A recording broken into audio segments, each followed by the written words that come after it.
If you're anything like me, you've had one of these sitting on your shelf for a while and you're not quite sure what to do with it, well, I'm here to show you what to do. I'm MrVestek and I'm your Raspberry Pi ally.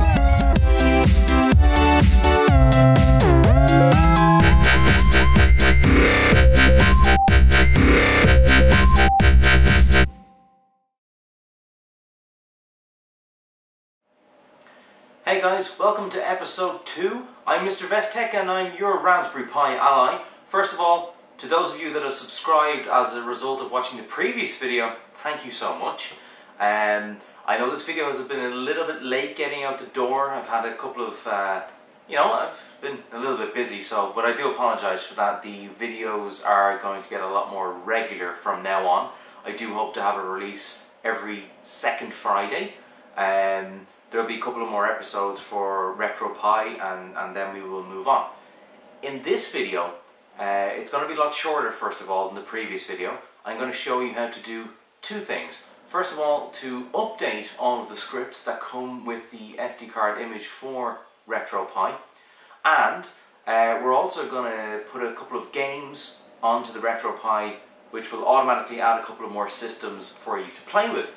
So let's get started. Okay guys, so you will remember from the last video how to quit out of Emulation Station. That is done by pressing Alt and F4 on your keyboard. What we're going to do, first of all, in order to apply a couple of updates to Retropie, is we're going to quit back to the command line like so, and we're going to have to navigate to another directory. It's not that bad, trust me. So first of all, in order to see what directory you're in, you just type ls and then press enter. And you will see a listing of the different directories there. We want to go, however, I'm just going to type clear so that this stays on your screen. We, however, want to go back up one directory. And in order to do that, you type in cd space ... Press enter. That brings you back up one directory.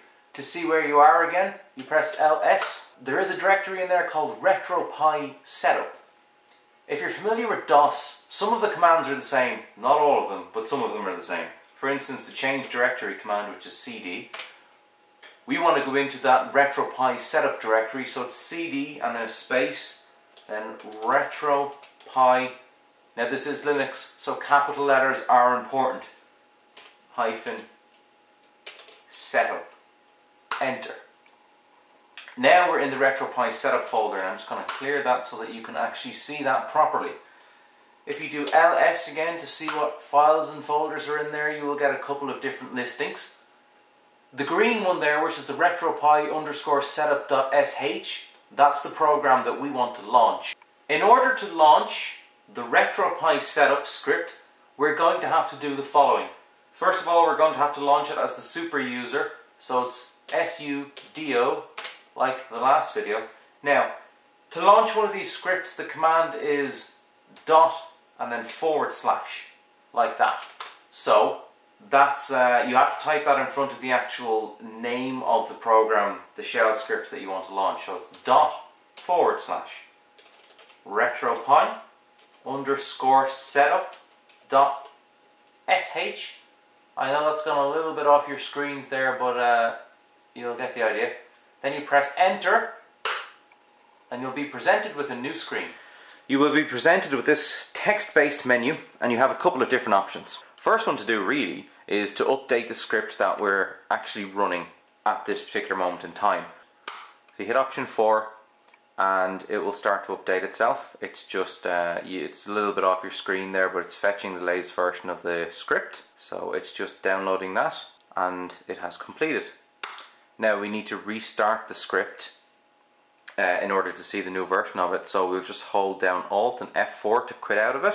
So you basically, you quit out of it and you just type in the same command again and you'll be back to this screen fully up to date. The next one we want to do is to update the Retropie binaries, which will basically do a full update of Retropie itself. So let's do that now. Just zoomed out there a little bit so that you have a better idea as to what's going on. Basically we're just going to get a bunch of text. It's going to download some stuff from our friends at blog.petrockblog.com. Depends on how fast your internet connection is, it shouldn't take too long. We're going to skip ahead through this though. When Retropie is fully updated itself, you'll be brought straight back to this screen. At that point you're going to want to scroll down to option 7 and press enter. and this performs a reboot. Okay, so the next step, when we're back at our command line, is to find out the IP address that the Raspberry Pi is getting from your router or switch or whatever your home networking equipment is. The command for this is pretty simple. It's ifconfig, very similar to the Windows command ipconfig, except it's ifconfig. Just type that in, press enter. The first interface will be the Ethernet interface, and you'll see it there straight away. iNet address on my home network anyway is 192.168.192.13, and I have absolutely no problem telling you that because it's my own internal network and there's not much that you can really do with that information. But that's the internal IP address of my Raspberry Pi, and that is important for the next part. And we're going to switch now to your Windows based machine in order to transfer some ROMs to the Raspberry Pi. Okay, so I have my test ROMs here on the left hand side. I'm going to bring up another Explorer window here, and in the address bar I'm going to type //192.168.192.13, which was the IP address of the Raspberry Pi as we saw earlier. You'll have a couple of different folders that will come up on your screen like this with the different console names, as you can see here. We're going to go into Commodore 64 or C64, and we're going to copy over Batman the movie. You can just do that by dragging and dropping like so. We're going to go back a step and we're going to scroll down then to Mega Drive. Now I already have a ROM in there, but I just want to show you guys. It's the Sonic the Hedgehog 2 ROM. But you can also copy that over yourself. This is just for demonstration purposes really. And we're going to go back and do one more. I'm going to scroll down to SNES, which is the Super Nintendo Entertainment System. So we're just going to scroll down here, double click on SNES.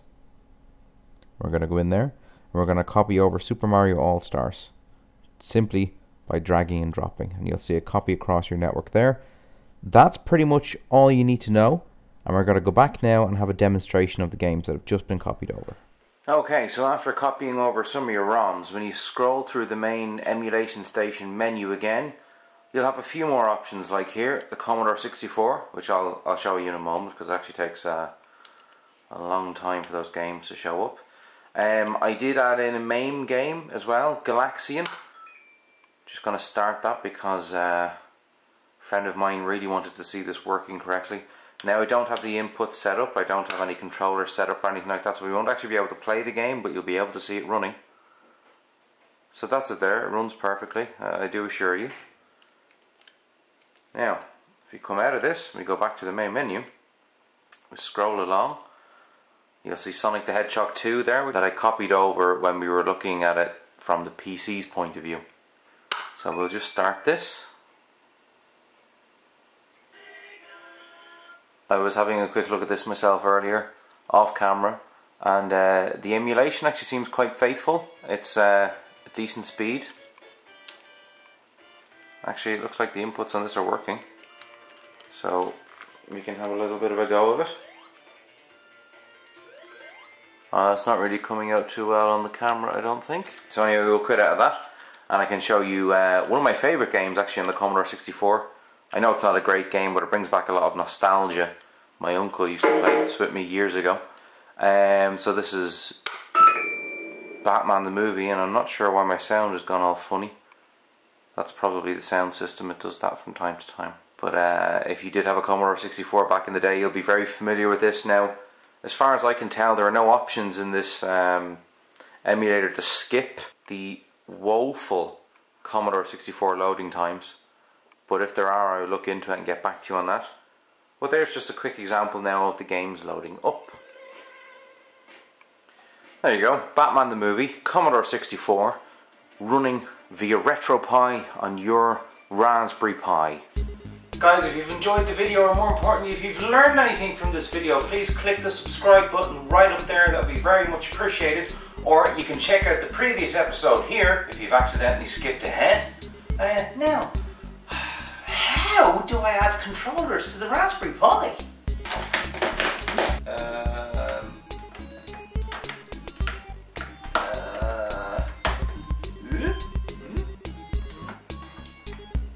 This one, maybe this one will work.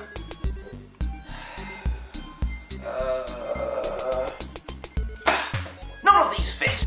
Guys, If you want to find out how you can connect your existing game controllers, I'm talking about Xbox 360 and PlayStation 3 controllers, to your Raspberry Pi in order to play all of your retro games, check out the next video. I do hope to have a regular release schedule from now on. It's going to be every second Friday. So, not next Friday, but the Friday after that, episode 3 will be on your screens. Stay tuned, and please, as I said earlier, if you like this video, please subscribe, comment, rate, share it out on Facebook, Twitter. You can follow me on Twitter. It's twitter.com/MrVestek. Share it out with your Facebook friends, anybody that you know that's into hobby gaming or just kind of hardware hacking or the Raspberry Pi in general. Thanks for tuning in.